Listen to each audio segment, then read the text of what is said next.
Bonjour à tous, bonjour à toutes. On va commencer quasiment à l'heure et les retardataires nous rejoindront. Je précise d'ores et déjà qu'on gardera 10 minutes à partir de 11h05 pour vos questions à nos intervenants. Donc, mon nom est Christine Cardellan, je dirige les rédactions L'Usine Nouvelle et Usine Digitale notamment. Et je suis ravie le CIDO appartenant au même groupe que moi, je suis ravie d'animer ce matin cette conférence sur la blockchain. L'industrie gagne en confiance. Alors, tout s'est fait très très vite. Il y a encore 4 ans, 5 ans, la blockchain, ça paraissait une abstraction. C'était un concept vraiment bien compliqué dont on ne voyait pas l'utilité ou seulement dans des cas exceptionnels. Et puis, de plus en plus d'entreprises l'utilisent et elles y voient vraiment leur intérêt. On a invité donc 3 praticiennes de la blockchain. Donc, à côté de moi, Pauline Tellier, responsable du chantier blockchain pour la direction des services informatiques et télécoms d'EDF SA. À côté d'elle, Karen Jouve, qui est consultante chez Wavestone et spécialiste de la blockchain, elle a vu et mis en place beaucoup de cas d'application. Et puis à côté de moi, Lucas Camparini, on dit Luca ou Lucas, mais non, en italien c'est Luca. Ça dépend du pays. Voilà, c'est ça. Luca Camparini, qui est... alors, est-ce que je l'avais noté précisément votre titre ? Oui, vous inquiétez pas. Qui est exécutive partner chez IBM. Et vous, surtout, vous avez la responsabilité de toutes les activités blockchain sur la France pour IBM, puisque vous avez créé cette activité en 2015. Donc, vous avez déjà pas mal de recul. Alors, on va commencer avec Pauline, qui est vraiment une entreprise. EDF, c'est une grosse entreprise. Mais est-ce que vous pouvez nous expliquer comment EDF utilise la blockchain, toutes les utilisations de la blockchain ? Oui, alors bonjour à tous. Je suis ravie de pouvoir aujourd'hui vous parler de l'expérience d'EDF en la matière, qui est une expérience en fait qui a démarré déjà il y a un certain nombre d'années. D'abord par la R&D qui s'est intéressée au sujet dès 2014-2015 par des premières études, un programme de recherche sur la blockchain. Et puis en 2018, le comité exécutif d'EDF décide de lancer une task force blockchain group, donc avec un ensemble de représentants de tous les métiers et filiales du groupe pour avoir et développer une vision 360 degrés de cette technologie, c'est-à-dire en mesurer à la fois les impacts sur les SI du groupe, mais également en voir les aspects financiers, légaux, identifier en fait les cas d'usage et les prioriser. Et c'est d'ailleurs ce que j'ai fait au sein du groupe de travail dédié sur les cas d'usage que je copilote avec 2 autres collègues. Et de cette façon-là, on a déterminé en fait 6 domaines prioritaires sur lesquels on pensait qu'il fallait mettre les ressources à la fois humaines et financières pour investiguer les valeurs potentielles de la blockchain. Et ça a donné alors plus d'une vingtaine d'expérimentations dans le groupe. Certaines se sont arrêtées, d'autres ont continué, sont allées vers des expérimentations grandeur nature avec de vrais testeurs. Des expérimentations aussi lancées évidemment en consortium parce que la blockchain ne se fait pas seule. Il faut travailler en consortium avec des partenaires de la filière. Et on a créé en 2020 2 filiales du groupe. Une que l'on détient à 100% et qui propose des services d'infrastructure. Vraiment donc une expertise SI et un pôle de compétences sur le sujet. Et puis une autre que l'on détient avec d'autres grands tiers de confiance français pour la certification de données et documents. Donc on a déjà une expérience sur le sujet et on essaie vraiment, nous, de développer et d'avoir un axe très éco-responsable. C'est vraiment une ligne importante qu'on s'est donnée en tant qu'énergéticien. On va peut-être commencer par ce que vous avez fait en consortium, justement, Archipel, projet Archipel, voilà. qui peut intéresser beaucoup de monde. Racontez-nous de quoi il s'agit et voilà, rendez-nous ça concret. Alors, l'aventure Archipel, ça a démarré en fait par la volonté de 4 grands tiers de confiance, donc La Poste, enfin Doca Poste, filiale de La Poste, Caisse des dépôts et consignations, EDF et Engie, donc des concurrents. Voilà, des concurrents sur le secteur de l'énergie. Cette volonté de s'associer pour proposer une offre de service qui consiste à vérifier que les documentations, la documentation porteuse de droit, donc en l'espèce, en fait, nous, notre premier cas d'usage, c'était la facture d'énergie qui est utilisée dans beaucoup de démarches du quotidien comme justificatif de domicile. Donc c'était de pouvoir certifier cette facture dans une blockchain et pouvoir permettre derrière la vérification de cette facture par des institutions, des organismes, des entreprises qui doivent, légalement ou pas d'ailleurs, vérifier ce document. Et donc c'était de leur permettre de faire cette vérification de façon extrêmement simple, en quelques clics par la blockchain. Donc on s'est mis tous ensemble autour de la table, on a créé techniquement cette blockchain, donc on opère tous les 4. On a créé la couche en fait, au-dessus qui permet en fait, de certifier les données et puis de vérifier la certification de ces données. Et puis ensuite, on s'est mis autour de la table pour créer cette société commune qui aujourd'hui délivre les services de certification à des clients. À qui alors ? Alors à des clients plutôt entreprises pour le moment qui souhaitent vérifier que le justificatif de domicile n'est pas un fake, qu'il est réel, en fait, le justificatif de domicile apporté par le particulier ou par l'entreprise. Donc, le justificatif de domicile, c'est le premier étage de la fusée. Après, l'idée, c'est qu'il y ait beaucoup plus d'émetteurs de documents et de données de confiance qui rejoignent cette blockchain pour avoir le panel le plus large possible de données de confiance pour délivrer ces services donc aux entreprises. Et en fait, en creux, ce qu'il y a derrière, c'est le développement d'une blockchain pour de l'identité décentralisée. Donc, c'est un concept qu'on retrouve beaucoup dans le monde. C'est cette identité auto-souveraine. Donc l'idée de garantir à l'individu ou à l'entreprise un portefeuille de données certifiées qui le concernent. D'accord. Alors ça, c'est ce que vous avez fait en consortium, mais en tant que producteur d'énergie, vous utilisez aussi la blockchain ? Alors oui, effectivement, je ne l'ai pas précisé, mais on a des usages de la blockchain qui nous concernent à la fois en tant que grand industriel. Donc on a fait des expérimentations sur la filière nucléaire. Et puis, donc là, c'est plutôt une logique de filière avec des partenaires où on travaille sur ces collectes de données et cette certification de données qu'on peut partager au sein de la filière. Et puis en tant qu'énergéticien, on cherche en support de nos offres de services énergétiques à proposer de la blockchain quand celle-ci peut avoir de la valeur pour augmenter la transparence et la confiance. Donc le premier exemple sur lequel on a travaillé, c'est la traçabilité de l'origine renouvelable de l'énergie pour des clients qui souscrivent à une offre verte, une offre d'énergie verte, d'électricité verte. Et c'est d'augmenter la confiance dans ce type d'offre verte et le faire par une blockchain parce qu'on garantit une concomitance à un pas très fin entre une production verte qui a été réalisée dans un parc choisi et une consommation verte faite par les clients. Et alors, qui alimente aux diverses étapes la blockchain ? Alors, qui alimente ? En fait, ce sont des données ce sont les flux de données officiels du distributeur. Donc, le distributeur en France, c'est Enedis. Donc, ce sont des données du distributeur qui concernent donc les parcs de production, les données qui concernent la consommation des différents sites d'un même client. Et ça permet à l'utilisateur final de vérifier, en fait, d'avoir une traçabilité de bout en bout de cette concomitance sur tous ces sites de consommation par rapport à une production d'origine renouvelable. D'accord. Bon, on continue un peu dans le désordre, mais vous vendez aussi de la puissance de calcul. Alors, c'est encore une autre... Tout à fait. Alors ça, c'est notre filiale Exaion, donc qui est une filiale 100% du groupe, créée en janvier 2020, et qui est effectivement un modèle d'affaires très, très original parce qu'il propose de la puissance de calcul pour pouvoir participer, pour que leurs clients participent à des réseaux blockchain. Donc ils apportent en fait toute l'infrastructure nécessaire et des compétences de développement.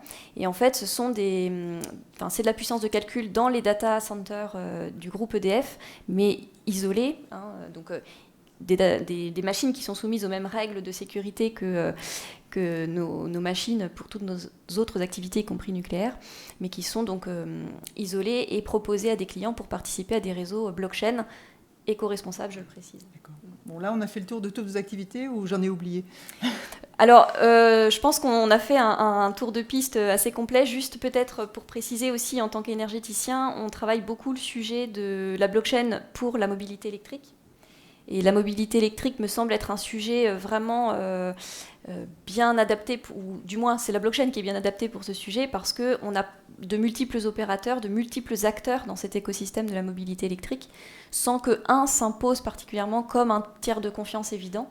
Donc c'est là où la technologie devient intéressante. En fait, elle prend le pas d'un tiers de confiance qu'on n'a pas ou qui n'est pas légitime, et elle vient apporter cette couche de confiance nécessaire dans l'écosystème. Concrètement, je ne comprends pas. À quoi ça sert dans la mobilité électrique? À quel moment intervient la blockchain? Alors, de façon très concrète, un cas d'usage qu'on a expérimenté, c'est le chargement des véhicules électriques personnels que vous chargez sur des bornes d'entreprise. Oui. Et à l'inverse, des véhicules électriques de flotte d'entreprise que vous êtes amené à recharger à domicile. En fait, comment se passe du coup le remboursement des frais quand vous avez un véhicule de flotte que vous chargez à votre borne de domicile ou de copropriété? En fait, vous avez des données qui sont dans la voiture, vous avez les données de la prise électrique, vous avez les données du fournisseur, vous avez en fait tout un tas d'acteurs, et puis l'utilisateur de ce véhicule au centre, et qui cherche, lui, à avoir la bonne donnée au bon moment pour pouvoir être remboursé au plus juste. Donc en fait, on met en place une blockchain qui assure la traçabilité des transactions, donc la durée de chargement en équivalent, ce que ça coûte, et qui peut être assurée d'avoir un processus de remboursement de frais sans toute une paperasse associée. Et pour les gestionnaires de flotte d'entreprise, ça fait gagner beaucoup de temps puisque les tâches sont automatisées et fiables. D'accord. Bon, c'est de l'ultra concret. C'est ce qu'on voulait, et on va continuer sur ce chemin-là. Alors, avec Karen Jouve. Donc, je l'ai dit, vous êtes consultante chez Wavestone, et vous travaillez sur la blockchain, c'est votre occupation, mais dans plein d'entreprises différentes. Alors, pour vous, quand fait-on appel, de manière un peu plus globale, quand fait-on appel à la blockchain? Quand fait-on appel à Wavestone pour la blockchain ou à la blockchain? Non, disons à Wavestone aussi, mais c'est un sous-ensemble de pourquoi on fait appel à la blockchain. Mais si, vous préciserez aussi pour Wavestone. Ok, alors tout d'abord, bonjour à toutes et tous et merci pour votre présence. Et je tenais à signaler, Christine, désolée pour Lucas, mais je trouve que le thème blockchain et confiance avec 3 femmes autour de la table, je pense que c'est une prouesse. Et je suis assez fière de voir que, quelques années plus tard, ce n'est plus qu'un sujet de geek, entre guillemets, et c'est aussi le sujet de tout le monde. Ça, c'était la petite introduction personnelle. Effectivement, quand fait-on appel à la blockchain? Alors, c'est vrai que finalement, nous, on n'a pas une vision qui est forcément technocentrée chez Wavestone, et ma conviction personnelle, c'est que l'important, c'est surtout d'avoir des cas d'usage et de voir en quoi la blockchain peut apporter vraiment de la valeur ajoutée. En clair, tous les projets ne sont pas forcément éligibles à la blockchain. Ça reste une technologie avec plein de caractéristiques différentes, et finalement un socle aussi assez important qu'il faut définir de base. Finalement, les premières raisons pour faire appel à la blockchain, un peu ce que disait Pauline, mais ça va être un manque de confiance ou de transparence, en tout cas une envie de remettre de la confiance dans un processus, dans un service apporté à quelqu'un. Voilà l'exemple des crypto-monnaies que tout le monde connaît aujourd'hui, puisque en plus le Bitcoin continue de monter en flèche. C'est bien cet exemple-là, c'était remettre de la confiance dans les échanges, enlever un intermédiaire et pouvoir permettre d'ouvrir en fait ce réseau à tout le monde. Donc je pense que la première raison, c'est celle-ci. La deuxième raison, c'est aussi apporter de la valeur ajoutée et créer des nouveaux business models, créer des nouveaux services. Aujourd'hui, c'est de plus en plus le cas pour des entreprises qui vont se tourner vers la blockchain, mais aussi d'autres cas d'usage, comme par exemple les NFT qui sont vraiment d'actualité aujourd'hui. Expliquez ce que c'est, même si c'est tellement dans l'actualité qu'il n'y a peut-être pas beaucoup de gens qui ne savent pas ce que c'est, mais expliquez quand même. Oui, donc les NFT, ce sont des actifs, ce qu'on appelle numériques digitaux. En fait, aujourd'hui, quand vous envoyez par exemple un mail, finalement vous faites une copie d'un élément digital. Un NFT, c'est vraiment un actif unique digital qui comporte une propriété, une valeur. En fait, ces NFT-là se sont beaucoup popularisés dans le monde du sport, de l'art ou du luxe, mais au-delà finalement de tout ce côté un peu connu aujourd'hui, c'est surtout un moyen de créer de nouveaux business models, pour des marques de luxe, pour des clubs de sport par exemple, de mieux fidéliser par exemple des spectateurs, ou de recréer complètement la logique d'une billetterie en ligne. Donc aujourd'hui, les entreprises qui se tournent vers la blockchain, c'est aussi pour ça, pour créer une nouvelle valeur ajoutée, une nouvelle business line. En tout cas, nous, c'est comme ça qu'on le voit chez nos clients et que je le vois plus globalement dans l'écosystème. Par exemple, alors chez vos clients, qu'est-ce que vous avez mis en place comme blockchain? Chez qui et pour faire quoi? Alors, nous, la particularité de Wavestone, pour ceux qui ne connaissent pas, à l'inverse d'IBM, mais Lucas en parlera mieux que moi après, on n'intègre pas de solution, on n'a pas de solution blockchain à proprement parler, on est vraiment un partenaire conseil, donc on n'est pas là finalement pour pousser une solution à nos clients, plutôt pour répondre à leurs besoins, en l'occurrence souvent des besoins métiers. Et des points de douleur. Et du coup, nous, ce qu'on implémente comme projet, c'est soit des projets d'acculturation, d'idéation, qui vont aussi jusqu'à l'expérimentation. On l'a fait pour des grands acteurs comme la Caisse des dépôts, la Banque de France, Marseille Habitat, où on les a accompagnés notamment dans la création d'une monnaie virtuelle. Et ensuite, on peut aller jusqu'au déploiement en aidant à faire de l'aide au choix en fait, sur des solutions existantes du marché. Alors, je ne sais pas si on peut... Est-ce que la slide a réussi à arriver Je ne sais pas si la slide a réussi à arriver, mais aujourd'hui, en l'occurrence, on publie notre radar 2021 des startups blockchain et crypto. Wavestone, chaque année, on publie des radars de solutions technologiques sur plein de sujets, notamment sur la blockchain, parce que justement, on est un cabinet indépendant qui n'a pas de solution. Par contre, on a un œil tourné sur l'écosystème et on accompagne aussi des startups comme Kix, qui est présent aujourd'hui dans la salle, et aussi Do. Et donc voilà, notre rôle, c'est aussi d'accompagner nos clients pour choisir la solution la plus adéquate par rapport à leurs besoins. Et en ça, on accompagne des grands acteurs comme par exemple aussi EDF, La Poste, ou même des acteurs publics, par exemple la gendarmerie qui s'est posé des questions aussi sur la blockchain. Je serais curieuse de savoir ce que la gendarmerie voulait faire avec la blockchain.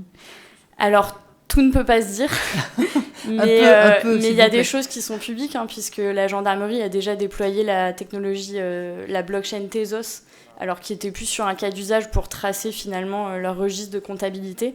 Mais en tout cas, ils se posent la question, comme d'autres services d'ordre et des services de renseignement, d'utiliser la blockchain aussi pour tracer certaines transactions ou pour remonter à l'origine de certaines transactions dans le cadre d'enquêtes judiciaires. Mais ils se posent aussi la question de l'utiliser, par exemple, pour la traçabilité des scellés. Pour avoir tout un historique et une traçabilité sur l'ensemble des transactions. Est-ce qu'il y a des entreprises moyennes qui vous demandent de mettre en place une blockchain pour une utilité Alors, parce qu'on a entendu parler, je ne sais pas, de Carrefour sur l'alimentaire, mais est-ce qu'il y a des entreprises moyennes aujourd'hui qui... Oui. Je poserai la même question tout à l'heure à Lucas. Oui, tout à fait. Alors aujourd'hui, oui, il y a tout type d'entreprises qui se posent la question de déployer la blockchain. Je pense que c'est aussi une des caractéristiques de cette technologie, c'est que globalement, elle est quand même... je dirais pas abordable, mais en tout cas tout le monde finalement peut s'en préoccuper et l'utiliser. Tout dépend en fait de la blockchain qui est choisie. Je rentrerai peut-être pas dans le détail technique, mais si on utilise une blockchain publique, finalement pour une entreprise de toute taille, c'est assez facile entre guillemets de la déployer. Après évidemment, comme disait Pauline, il y a de plus en plus cette logique de consortium ou même de blockchain privée ou permissionnée qui là peuvent demander d'autres efforts. Permissionné ? Vous avez dit, ça veut dire quoi ? Permissionné, finalement, c'est des blockchains qui vont être plutôt hybrides, entre guillemets, sans rentrer forcément dans les détails techniques. Mais globalement, ce qu'il faut retenir, c'est qu'aujourd'hui, la blockchain publique, c'est des blockchains connues de tous, Bitcoin, Ethereum, Tezos. Donc finalement, c'est vraiment se plugger sur une blockchain ouverte, si je peux employer un mot comme ça. Et ensuite, il y a d'autres types de blockchains qui sont un peu plus complexes et qui peuvent être développés directement par les entreprises. Et donc effectivement, oui, il y a des entreprises de toute taille qui s'intéressent aujourd'hui à la blockchain. Après nous, Wavestone, on travaille beaucoup avec des grands comptes, donc c'est vrai qu'on est un peu moins tourné vers le mid-market ou les petites entreprises, mais dans l'écosystème où on évolue, je pense tous les trois, on connaît très bien beaucoup d'entreprises aussi de tailles différentes qui souhaitent déployer la blockchain. Alors, il y a des cas concrets et tangibles, vous l'avez dit, mais vous m'avez dit quand on a préparé cette interview que si l'industrie gagne en confiance, c'est aussi parce qu'il y a un cadre réglementaire. Alors effectivement, le thème l'industrie gagne en confiance, pour moi, il y a plusieurs éléments. Le premier, c'est que ce sujet de confiance, c'est vraiment au cœur en fait, de la technologie blockchain, c'est vraiment au cœur de la philosophie sous-jacente. C'est vraiment remettre de la confiance dans les échanges.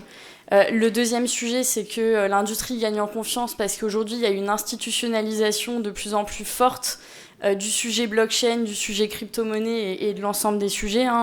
On voit des États, par exemple, comme le Salvador, qui utilise officiellement Bitcoin. On voit des entreprises comme, évidemment, Tesla, Mastercard, Twitter, qui se mettent sur ces sujets-là.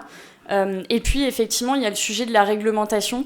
qui n'est pas tout à fait sec en France, comme dans beaucoup d'autres sujets, mais qui avance progressivement. C'est vrai qu'on a vu par exemple l'arrivée de labels, entre guillemets, comme les PSAN sur la partie actifs numériques. Et puis il y a toute une réglementation qui se met en place aussi dans le cadre de la loi de finances 2022, donc autour des cryptoactifs, de la fiscalité. Donc voilà, tout n'est pas complètement sec et ne correspond pas encore aux aspirations de l'écosystème, mais c'est ce qui fera aussi qu'à un moment donné, l'écosystème grandira et gagnera en confiance. Et puis enfin, il y a aussi un sujet, je pense, qui est important de relever, c'est la visibilité de cet écosystème aujourd'hui. Quand on pense aux deux plus grosses levées de fonds de l'année, Sorar et Ledger, qui ont levé pour l'un 580 millions d'euros et l'autre 312 millions d'euros, c'est aussi le signe que dans l'écosystème d'innovation de la French Tech, il y a une importance donnée aussi à cette industrie, et je pense que ça, on peut tous s'en féliciter. Donc voilà, pour moi, l'industrie gagne en confiance et s'accélère. Et finalement, le jour où elle aura vraiment gagné en confiance, c'est le jour où en fait on parlera plus de blockchain quand on utilisera un service, parce que finalement ça sera devenu mainstream comme aujourd'hui le cloud ou l'IA, et finalement on se contentera juste de l'utiliser et on en verra l'apport de valeur ajoutée. Merci beaucoup, Karen. Alors je me tourne maintenant vers Luca Comparini, qui est donc, je l'ai dit, chez IBM, qui a mis en place toutes les activités blockchain d'IBM. Alors d'abord, cette activité-là, ça représente quoi pour IBM ? Si on regarde la France, oui. Si on regarde la France, ça pèse environ 50 personnes, donc dédiées au marché français. Après, IBM, c'est un petit groupe présent sur 170 pays, une chose comme ça, donc on est quelques milliers. Mais le point intéressant, c'est que la France, c'est dans le top 3 de l'Europe, en termes de taille d'équipe, activité, business. Et l'Europe, c'est le top 1 géographie dans le monde. Donc, c'est une chose assez rare pour IBM. Ah oui, c'est pas les États-Unis. Exactement. C'est une chose assez rare. Et puis pas la Chine non plus, on pourrait le dire. Mais... Exactement. Alors pourquoi ? Pourquoi l'Europe est plus avancée ? Je ne saurais pas le non, dire. Vous pourrez dire grâce à vous, mais... Non, je ne dirais pas. Je pense que l'écosystème, dans certains pays, la France, les Pays-Bas, l'Allemagne sont des écosystèmes très pétillants. Alors, quand je parle d'écosystème, c'est pas que les grands groupes et que les acteurs tech, mais c'est aussi les startups. Et en France, effectivement, ce n'est pas une coïncidence, je pense, de voir ces levées de fonds et les activités business de notre côté être assez forts en France. Je pense que ce n'est pas une coïncidence. Alors, il y a pas mal de projets déjà qu'IBM a fait. Je crois qu'il y en a une quarantaine en France, c'est ça, et puis beaucoup plus dans le monde, plus de 1000 combien vous m'avez dit, 1500 ? On a arrêté de les compter au niveau monde et aussi en France, mais c'est qu'il faut retenir, et je vais en fait reprendre tout ce qui a été dit et le remettre dans le cadre IBM.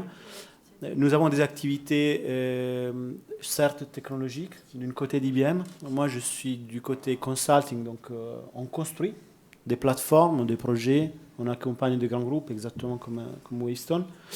Et en fait, on a vu émerger la technologie blockchain. L'activité, on l'a créée en 2015. À l'époque, l'équipe faisait une personne. Vous ? Oui. Après, l'activité a grandi, les personnes aussi. Le marché également a gagné en maturité et on a pu assister à différentes étapes. 2015-2016, c'était là de quoi on parle. 2017-2018, les premières expérimentations. 2018-2019, les premières mises en prod. Et aujourd'hui, on est dans une phase où nous, on a pratiquement arrêté de faire des expérimentations. Et tous les projets qu'on fait, on les qualifie au niveau business préalablement. Donc, on parle justement, comme Karen disait... C'est des projets rentables maintenant, c'est pas des... Mais on parle même plus techno. Enfin, oui. On parle même plus techno et parce qu'on parle problème business adressable, c'est un problème qui est souvent un problème multi-acteurs. Donc, l'utilisation d'une technologie de réseau, style la blockchain, a beaucoup de sens. Et on adresse pratiquement toutes les industries. Du secteur public, évidemment la banque finance, tous les métiers du supply chain pour différents cas d'usage dans la logistique, alimentaire, luxe, cosmétique, automotive, industrie, énergie, et je pense que j'ai même oublié quelque chose.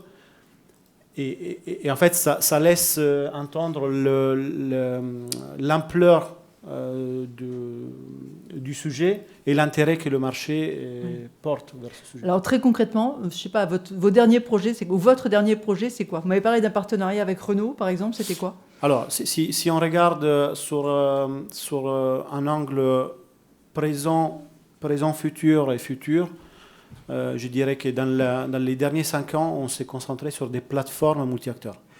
Si on regarde des plateformes multi-acteurs. Multi-acteurs. Si on regarde dans les métiers du supply chain, on a des projets qui concernent tout ce qui est upstream, donc l'amont, la composition d'un produit.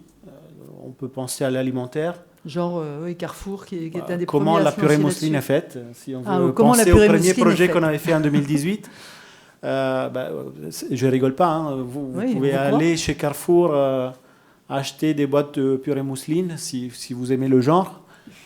Flasher le QR code qui est sur le pack, taper le numéro de lot qui est imprimé sur le pack et vous avez une version user-friendly de la traçabilité qui est sous-jacente. On a effectivement un partenariat avec Renault et des fournisseurs de Renault sur un sujet de conformité véhicule. Donc c'est un sujet très upstream, très amont. C'est-à-dire, la blockchain sert à vérifier quoi?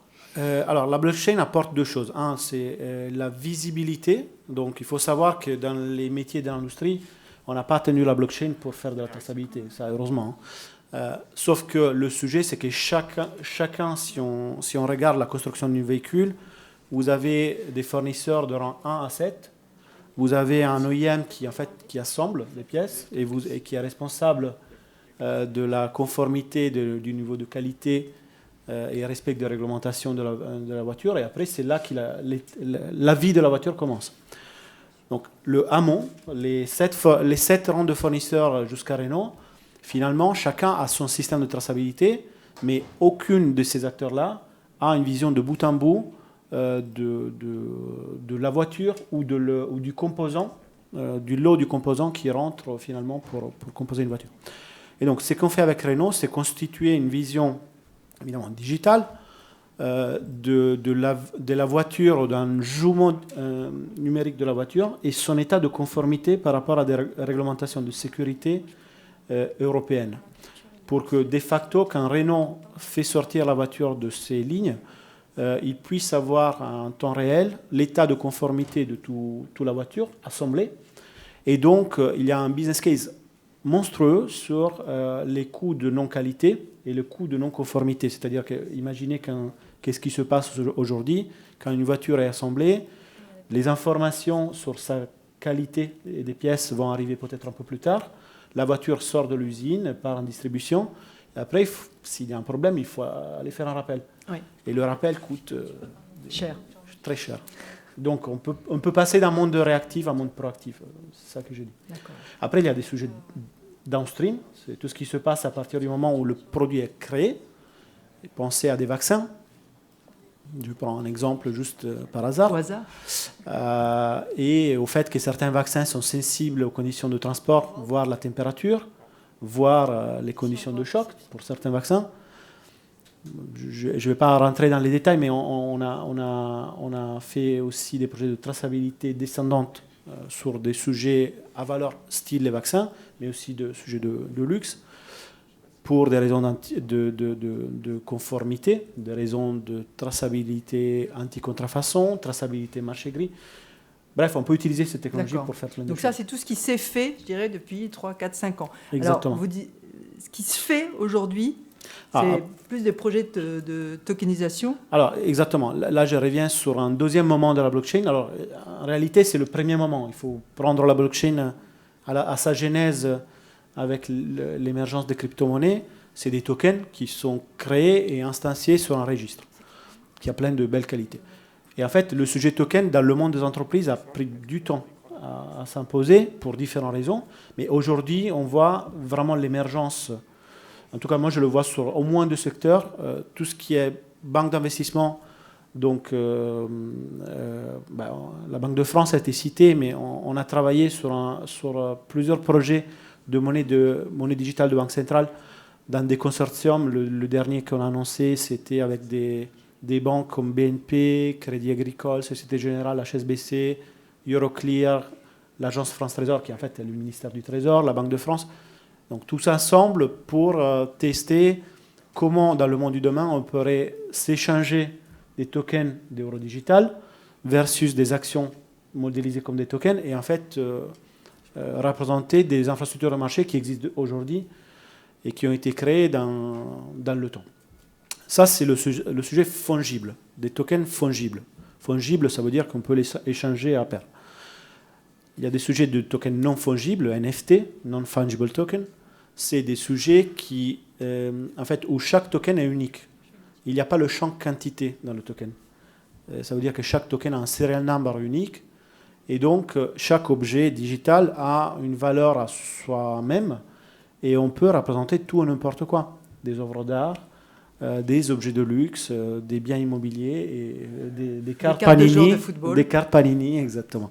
Voilà. Ça, c'est le présent-futur. Et là, c'est en train d'exploser. Je dis bien dans le monde des entreprises, parce que dans le monde C2C et libertarien des crypto-monnaies, ça a déjà explosé.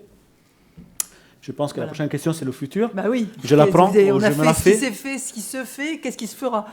Et donc, je reviens à ce que Pauline disait, un sujet qui nous passionne en ce moment, et on travaille avec des États, c'est l'identité décentralisée. Alors, je suis moins bon en français, mais on l'appelle self-sovereign identity.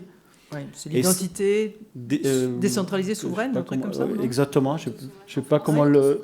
Autosouveraine. Voilà. Autosouveraine. Autosouveraine. Et c'est un concept magnifique. Si vous le regardez... Pour le pass sanitaire, je suis sûr que c'est... on pourrait l'appliquer au pass sanitaire, effectivement, dans la mesure où c'est un système qui a 3 points. Le citoyen au milieu. Le citoyen porte des attributs d'identité sur un wallet. Et lui seul a accès à ces attributs d'identité, peut les discloser avec des tiers. Évidemment, les attributs d'identité, il ne peut pas les inventer. Il faut qu'une autorité de confiance puisse lui donner ces attributs d'identité. Je prends un exemple après. Et après, vous avez des service providers qui donnent accès à des services sur la base d'un critère d'éligibilité basé sur des attributs d'identité. Prenez l'exemple d'un pass sanitaire. L'autorité de confiance, c'est la Sécu, ou le labo qui m'a fait le vaccin ou le test PCR. Le service provider peut être un restaurant. Et en fait, vous avez un système à 3 points dans lequel seulement moi, citoyen, je dispose de mes données personnelles. Et seulement moi, je peux disposer de mes données pour accéder à un service. Vous pouvez vous demander, mais qu'est-ce qui change aujourd'hui par rapport à l'identité telle qu'on la connaît?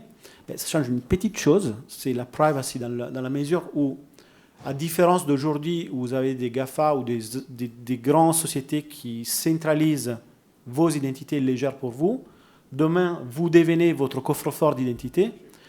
Et les gens qui vont avoir qui ont aujourd'hui un modèle de business basé sur la captation de données, monétisation de données afin de fournir un service, ils vont se retrouver sans données parce qu'ils vont juste capter des critères d'éligibilité. Oui ou non, je suis éligible à rentrer dans le restaurant, mais je ne te disclose pas où j'ai fait mon vaccin, comment je m'appelle, où je suis né, etc. Alors, est-ce que, mesdames, vous voulez réagir à ce que disait Luca ? Est-ce qu'il y a quelque chose qui vous a fait bondir ou est-ce que vous êtes 100% d'accord avant qu'on passe la parole à la salle pour poser les questions ? Pauline ? Alors moi, c'est pas forcément sur ce que Lucas a dit, je voulais peut-être apporter un complément sur un élément qu'a abordé Karen suite à une question sur est-ce que les moyennes entreprises et les petites entreprises se lancent. C'est juste un petit témoignage rapide d'EDF, c'est quand on a fait notre expérimentation dans le domaine nucléaire, on s'est aperçu qu'il y avait beaucoup de petits partenaires de la filière qui sont des petites entreprises et qui en fait ont pris le train en marche très vite parce que derrière la blockchain, c'est un projet de digitalisation. La blockchain, en fait, c'est 20% du projet. 80%, c'est ce que vous allez faire de la donnée numérique, comment vous la partagez, vous la collectez, vous la stockez, vous la diffusez. Et donc, en fait, la blockchain permet à beaucoup de petites et moyennes entreprises de prendre le train en marche de la digitalisation. Et donc, elles sont pour et elles s'y lancent, en fait. Donc, voilà, c'était juste le petit complément que je voulais apporter. Et Karen, vous pouvez ajouter quelque chose ? Oui, donc juste je pense qu'on est tous les trois globalement d'accord, ce qui est plutôt rassurant. Mais pour compléter ce que disaient Lucas et Pauline, je pense qu'effectivement, il y a un élément qui est important, notamment si on revient au thème, l'industrie gagne en confiance. Et ce que disait Lucas, c'est qu'on n'est plus du tout dans la même vision qu'on avait en 2015, 2016, voire 2017. Voilà, aujourd'hui, je pense vraiment qu'on a passé un premier cap. On n'est plus que dans la découverte, on n'est plus... j'aime pas quand on dit la blockchain une technologie émergente. En fait, elle a tout sauf de l'émergence. Enfin, globalement, ça fait des années en fait qu'elle existe. Elle a émergé. Voilà. Et je pense qu'au contraire, voilà, on est vraiment à un moment crucial en fait pour la technologie et pour l'ensemble des cas d'application. Et un élément qui est, je pense, important qu'on n'a peut-être pas beaucoup évoqué, c'est aussi la puissance de la blockchain couplée à d'autres technologies. Aujourd'hui, on est à un salon qui parle de différentes technologies. Nous, une conviction qu'on a et que j'ai personnellement, et je pense qu'on partage tous, c'est vraiment que parfois la blockchain toute seule, entre guillemets, comme disait Lucas, voilà, dans la supply chain, on n'a pas attendu la blockchain pour faire de la traçabilité. Il y a plein de technologies qui existent.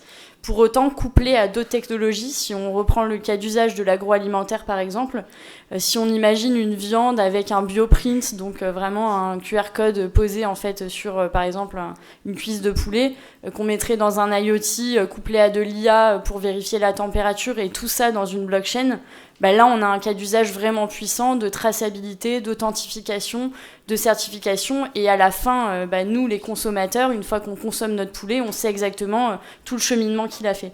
Et ça, je pense que c'est un élément important, et c'est là-dessus que les entreprises regardent aussi aujourd'hui, c'est à quel point la blockchain va venir apporter une couche supplémentaire et va venir finalement embarquer toute cette logique de décentralisation, d'identité numérique et toutes les problématiques qu'on a évoquées tout à l'heure. Alors, j'ai promis que vous auriez 10 minutes de questions. Est-ce qu'il y en a? Est-ce que vous avez envie de poser des questions à nos intervenants? Oui, monsieur, en blanc.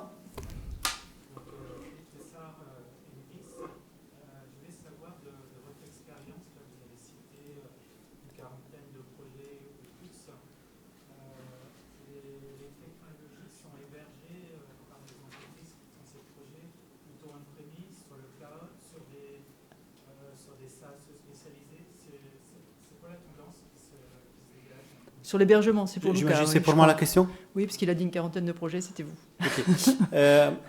La chose géniale, c'est que il n'y a pas une seule réponse à cette question. Donc la question, pour qui l'a pas entendu, est-ce que sur les différents projets, on observe plus des hébergements sur le cloud, on-premise ou d'autres? Moi, l'expérience que je peux vous dire, c'est qu'on est sur une technologie de réseau. Donc, nous, dans nos approches, quand on a, je prends un exemple, 3 clients en face, on ne va pas imposer forcément le même modèle de déploiement chez tout le monde, parce qu'on essaie de respecter les préférences de tout un chacun. Et c'est vrai qu'il y a des projets qui, pour des raisons évidentes de facilité, agilité, flexibilité, partent sur le cloud nativement, avec chaque acteur son espace à lui dédié. Mais on a aussi beaucoup de projets dans lesquels chaque acteur choisit son mode d'hébergement. Et je peux prendre un exemple, je peux citer des exemples. Alors, dans le cas de Renault, on a testé 2 clouds IBM, Google. Dans le cas de l'alimentaire, on a des croisements entre Microsoft, IBM et on-prem. Dans le cadre du sujet secteur public, on a une plateforme où certains nœuds tournent sur OVH, certains d'autres tournent on-prem chez un client et certains d'autres sur le cloud IBM. Donc, bref, la réponse est chacun apporte sa solution. Et ce qui est très beau dans la blockchain, c'est le côté décentralisé. Donc, une vraie plateforme de place se veut décentralisée. Parce que si finalement on revient à tout centraliser sur une seule cloud ou espace informatique, on peut poser la question finalement de où est la nouveauté en termes de déploiement. Est-ce qu'il y a une autre question? Oui, monsieur?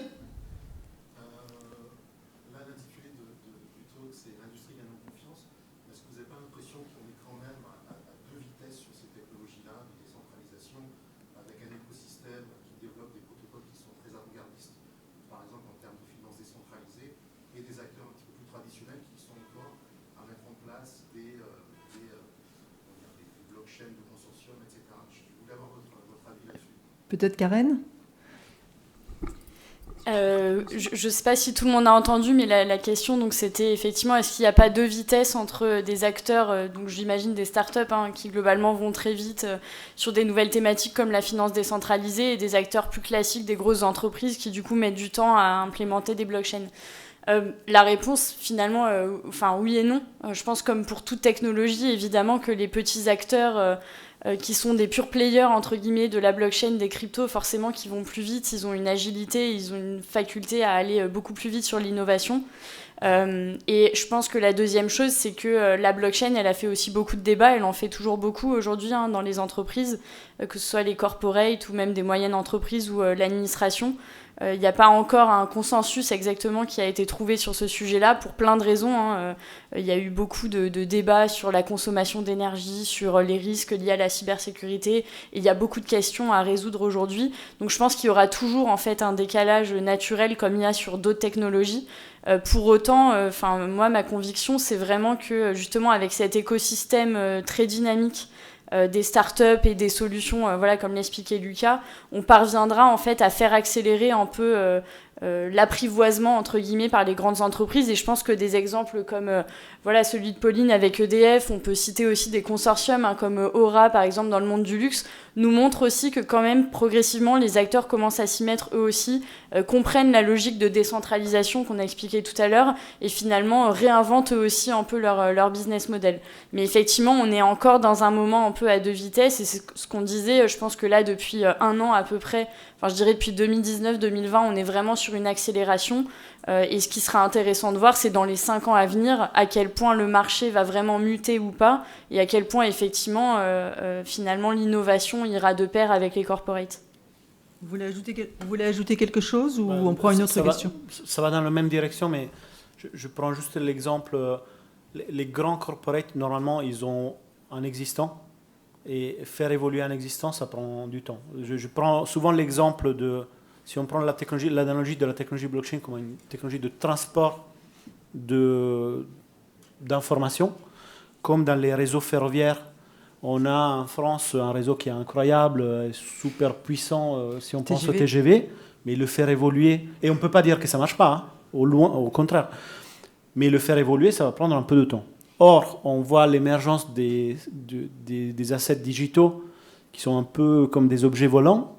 Alors, il y a des objets volants qui rentrent dans le cadre réglementaire, style les hélicoptères, mais il y a des objets volants, style le bateau de Star Trek, qu'un régulateur va le voir et dire « Oula, qu'est-ce que j'en fais de cet objet-là » Et il y a aussi des petits objets volants qui font totalement abstraction dans l'infrastructure, et donc qui n'ont pas la contrainte de devoir mettre à jour des systèmes, et ils peuvent juste, entre guillemets, s'imposer comme un nouveau style de transport.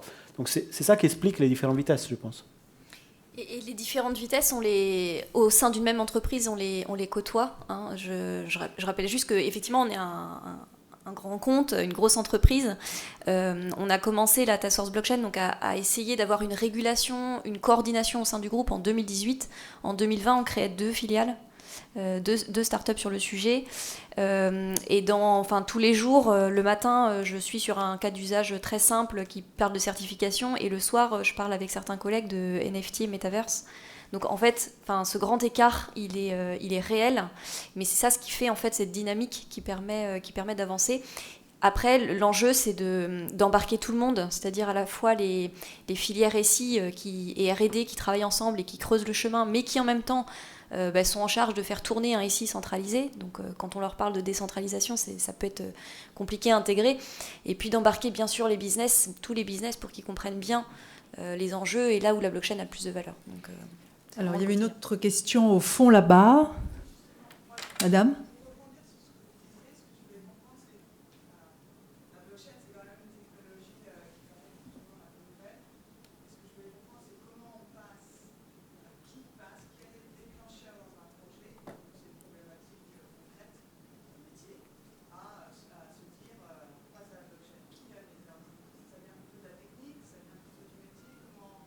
Oui, comment ça s'impose, le fait de faire appel à un projet blockchain, qui prend la décision voilà.